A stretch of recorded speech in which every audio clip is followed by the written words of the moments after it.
Welcome back, students, to the explanation of Act 1, Scene 3 of the play Merchant of Venice. As we have already seen in the previous part that how Bassanio has come to Shylock in order to get 3,000 ducats, and how smart Shylock is in offering that amount. He was talking about charging interest on the amount which he is going to offer to Bassanio, and for what Antonio is going to be bound. We have already seen that how curious, how excited Shylock was for an opportunity to feed his ancient grudge on Antonio. So moving ahead, let us see what was the conversation. Last part I stopped at the place where Shylock was just talking about 3,000 ducats is a good round sum. 3 months from 12. Now let me see the rate. Antonio just said that, well, Shylock, are you going to oblige us? Are you going to help us with this amount? Now, Shylock's this speech and Shakespeare's artistry, mastery over this speech of Shylock is well known, and as the readers of this play Merchant of Venice, you should also take interest in understanding the beauty of these lines and how well these lines have been talked about, and the pain of Shylock has been revealed through these lines. That how in a Christian dominated society, being an alien, being a Jew in Venice, he has been repeatedly humiliated, insulted, rebuked. Let us see the lines. Signor Antonio, many a time and oft in the Rialto, you have rated me about my moneys and my assurances. Still have I bore it with a patient shrug.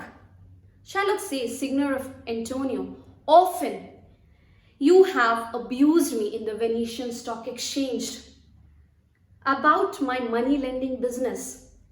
I have all bore it very patiently, because sufferance is the badge of our tribe. Because sufferance is the badge of our community, our tribe. You call me misbeliever. You have always called me a misbeliever, disbeliever of my religion. You have also called me cutthroat dog and spit upon my Jewish gabardine.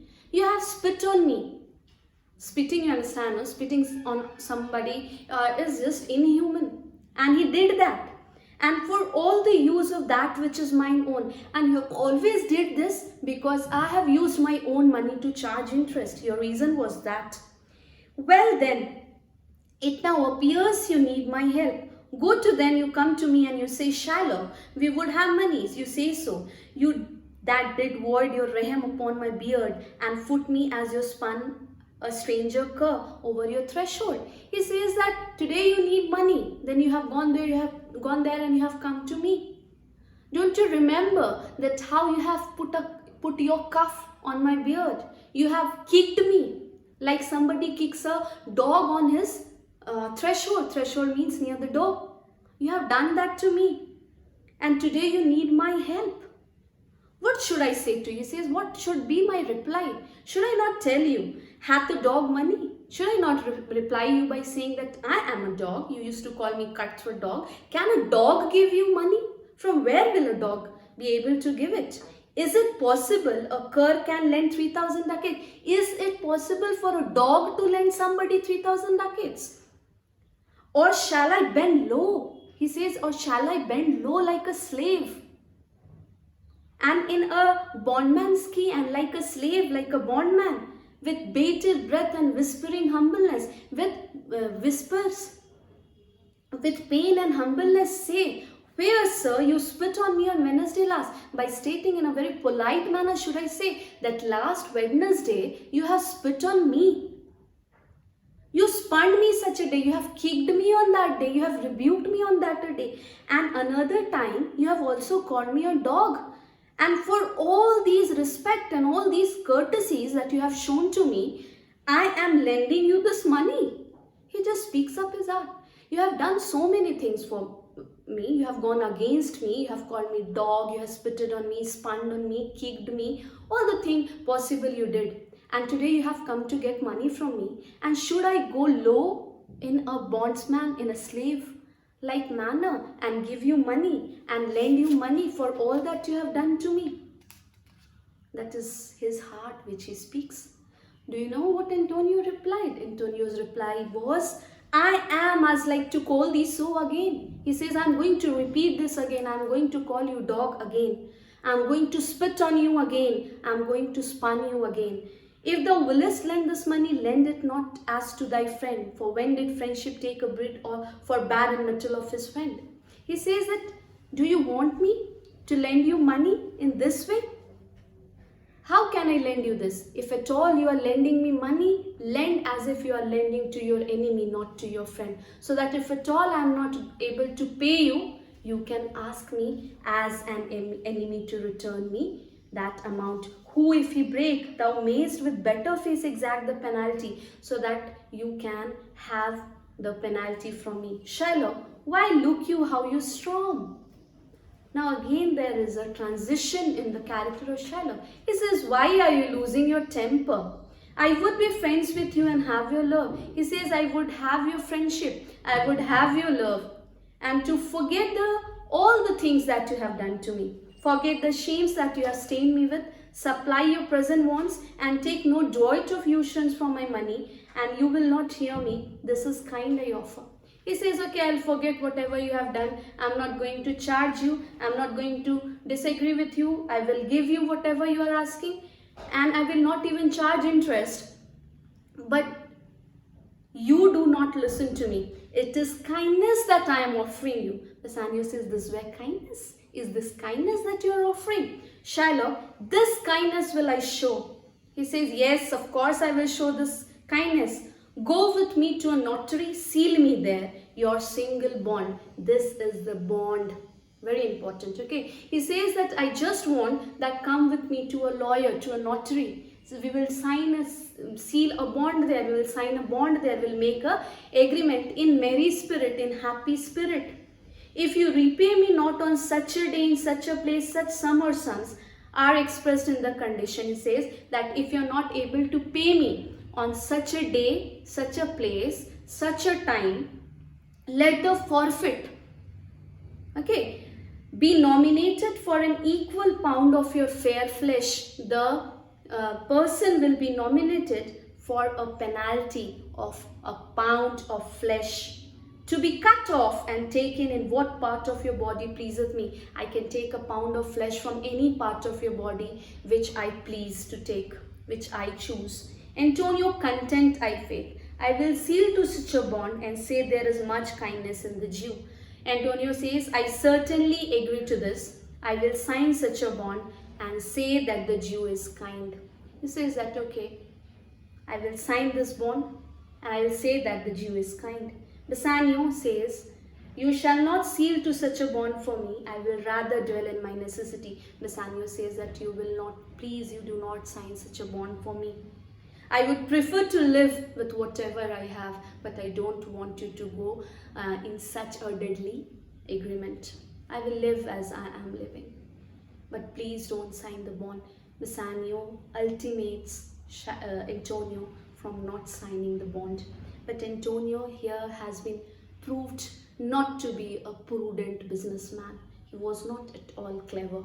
He did not understood the real motive of Shylock. How he changed, how crafty he was, how cunning he was. No one can sign a bond like this without giving a second thought, unless you are overconfident about your ventures. And if you're a businessman, you should be smart enough, you should be prudent enough, you should be clever enough to take such a decision. Here we find this loophole in Antonio's character. Let us see. Antonio, why fear not, man? He says, why are you fearing, Bassanio? Don't fear. I will not forfeit the bond. He says that I will not forfeit the bond.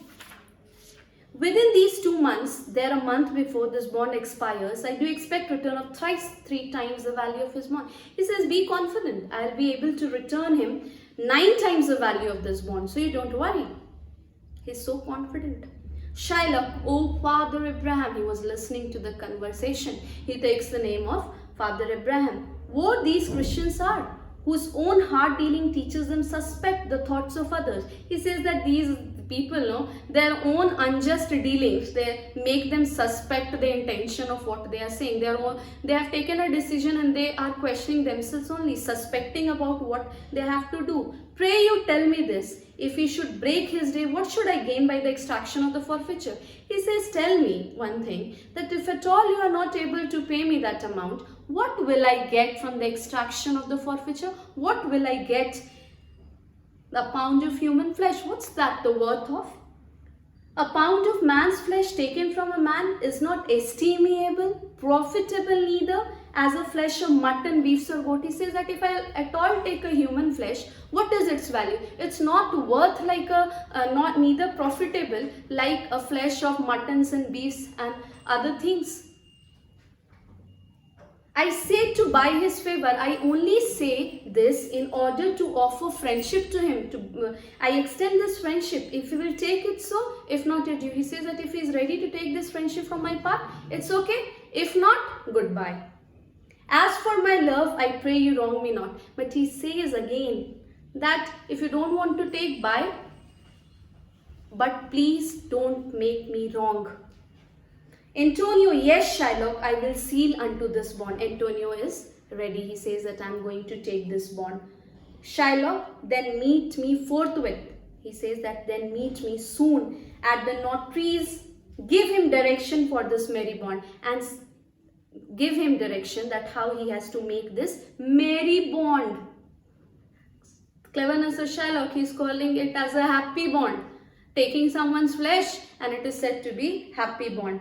I will go and purse the ducat straight. He says that I'm going and getting the amount, purse the ducats, take the amount. See to my house, left in a fearful guard of an unthrifty knave. And he also says that I have left my house in the custody of a careless worker, a careless servant. He is a spendthrift. Unthrifty knave means unreliable spendthrift man. And presently I will be with you. And he says, I will come as soon as possible. Antonio, hi thee, gentle Jew. He says, hurry up, gentle Jew. And Shylock departs. Shylock exit. The Hebrew will turn Christian. He grows kind. Antonio is again not able to understand the cunningness of Shylock. He says that this Hebrew, this Jew, will turn into a Christian because he is growing kind. Bassanio again says that I like not fair terms and a villain's mind. He says, I do not trust this man by the kind words that he uttered, because he has a mind of a villain. Antonio, come on. In this there can be no dismay. He says, come on. There is nothing to fear. He is confident that his ships will return and he will be able to pay 9 times the amount within the period of 3 months. So, my ships come home a month before the day, and finally he ends saying that my ships will be back a month before the day agreed. Here we end with Act 1 with these 3 scenes. Scene 1, Scene 2, Scene 3. Further on, new characters will be introduced in Act 2. There will be a comic relief. Then the suitors that already we have seen in Act 1, Scene 2, that how different suitors have come to participate in the lottery of casket. That will be dealt on in Act 2. Act 2, we have 9 scenes. Again, once again, I'm telling you, if my explanation is clear to you, please like and subscribe. And further on, I will be uploading videos on Act 2. Scene 1, Scene 2, and I'll continue doing it for your benefit. Thank you.